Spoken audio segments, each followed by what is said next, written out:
Bonjour à vous, chers et choisis de Jésus.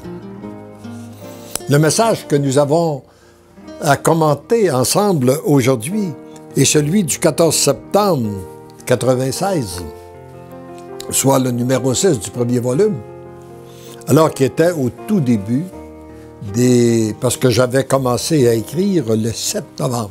Et nous en sommes au 14. Ça veut dire juste une semaine plus tard. Et voici ce que j'avais écrit d'abord dans ma prière. Seigneur Jésus, je veux te remercier, te louer, te bénir et te rendre grâce pour ce que tu nous as permis de vivre à la journée de prière. J'ai senti ta présence, l'amour était au rendez-vous et j'ai la conviction qu'il va continuer à croître à l'intérieur du groupe. Je te prie d'envoyer des grâces pour notre petite rencontre du jeudi matin concernant une autre de vos œuvres. Tu vois ma limite et mon impuissance dans tous les autres dossiers dans lesquels je suis impliqué. Je les remets entre tes mains. Et je pense que c'est là un enseignement important. Qu'il faut reconnaître notre impuissance, lui donner notre impuissance pour être témoin de sa toute puissance.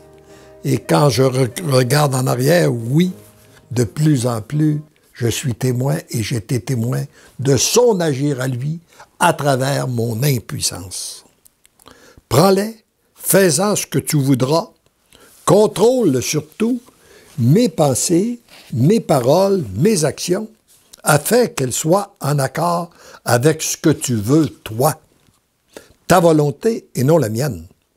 Cependant, je serais très heureux si tu voulais me dire ce que j'ai à découvrir, à changer, à corriger, pour devenir cet instrument docile et valable entre tes mains.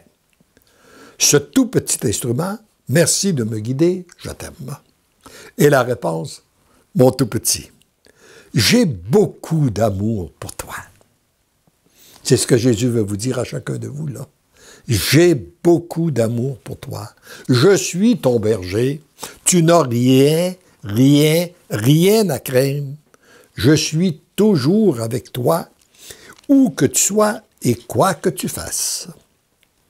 Tu n'as pas à savoir ce que je ferai, ni quand, ni comment. Alors ça, c'est très difficile, là, surtout pour un homme d'affaires comme moi, qui a passé sa vie à diriger, à organiser, à prévoir, à planifier, puis là, il faut se laisser conduire sans savoir. Mais je remarque qu'il n'y a pas juste pour moi que c'est difficile pour d'autres personnes aussi. Parce que très souvent, j'ai rencontré des gens qui m'ont dit « Toi, tu es chanceux, le Seigneur t'a parlé, moi, il ne me parle pas. Voudrais-tu lui demander qu'est-ce qu'il veut de moi? » Et j'ai toujours répondu, je peux lui demander, mais s'il te le disait, il ne ferait pas la même chose qu'il fait avec moi, parce qu'il ne me l'a jamais dit. Et ce n'est qu'en regardant à l'arrière que je me rends compte de ce qu'il a accompli. Mais je ne sais toujours pas plus qu'est-ce qu'il attend de moi dans le futur que je le savais à ce moment-là, en 1996. Une seule chose est importante, c'est que je suis toujours à tes côtés. Voyez-vous, c'est ça qui est important. Prendre conscience que Jésus est à côté de nous.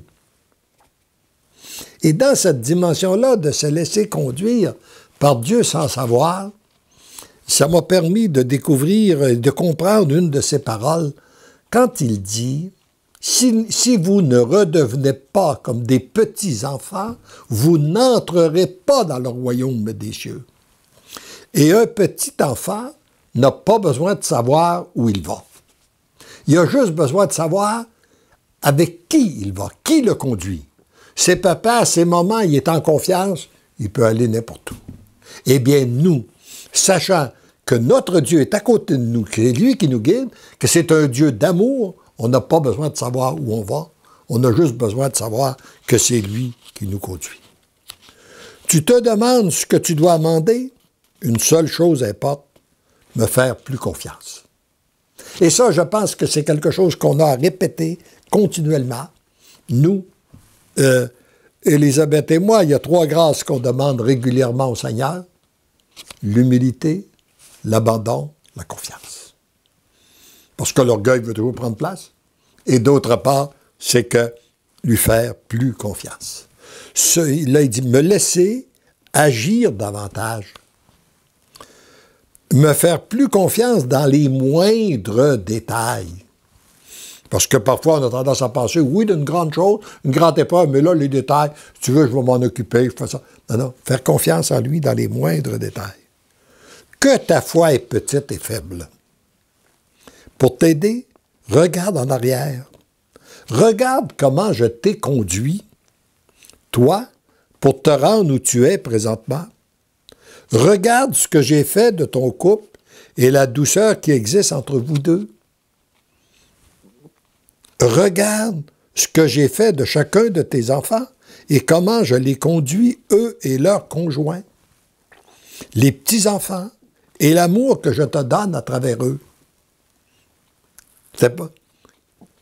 Comment je t'ai guidé depuis toujours.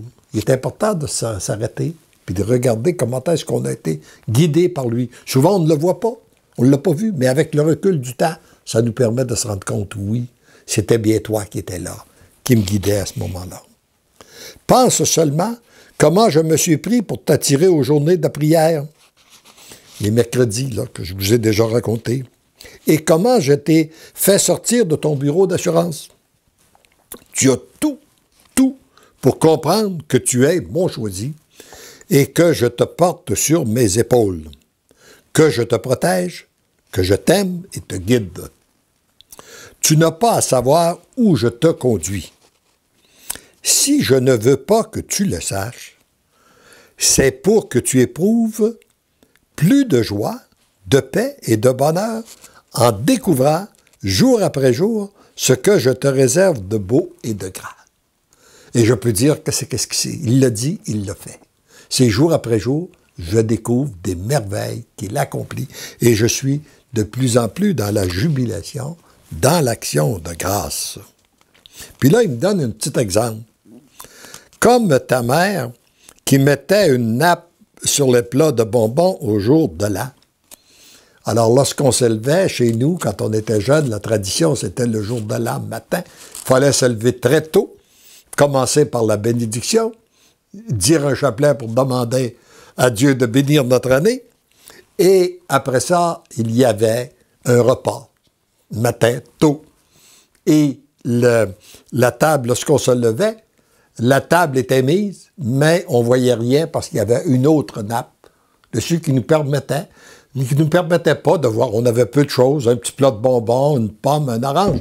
Mais on le voyait, l'effet qu'il était caché, ça suscitait notre désir et c'était plus beau quand la nappe se levait. La nappe s'enlevait. Alors c'est ça, c'est de cette façon-là que je veux te conduire, toi. Tu es mon tout petit. J'aime te réserver des surprises. Et nous avons assez de vécu ensemble pour que tu puisses me faire confiance. Même si parfois je te conduis avec un bandeau sur les yeux, ce n'est pas pour te jeter dans une fosse. C'est uniquement pour augmenter ta joie lorsque tu découvres là où je te conduis. Je suis ton Dieu. Toi, tu es mon tout petit, que j'aime et que je veux heureux. Continue à me laisser agir. Je prends soin de toi. Sois sans crainte. Je t'aime. Et j'ai terminé en disant merci, merci, merci. Vous êtes ce Dieu d'amour et je veux me laisser baigner dans l'océan de votre amour. Je vous fais entièrement confiance. Je n'ai pas besoin de savoir, puisque vous êtes toujours là. Votre présence me suffit. Je te demande rien de plus. Et je fais cette prière-là pour chacun de vous. Merci, merci de ce Dieu d'amour qui nous guide, qui nous conduit et donnons-lui, demandons-lui encore une fois cette grâce d'être docile à sa volonté, pour nous laisser conduire là où il veut, lui. Sa volonté et non la nôtre. Amen.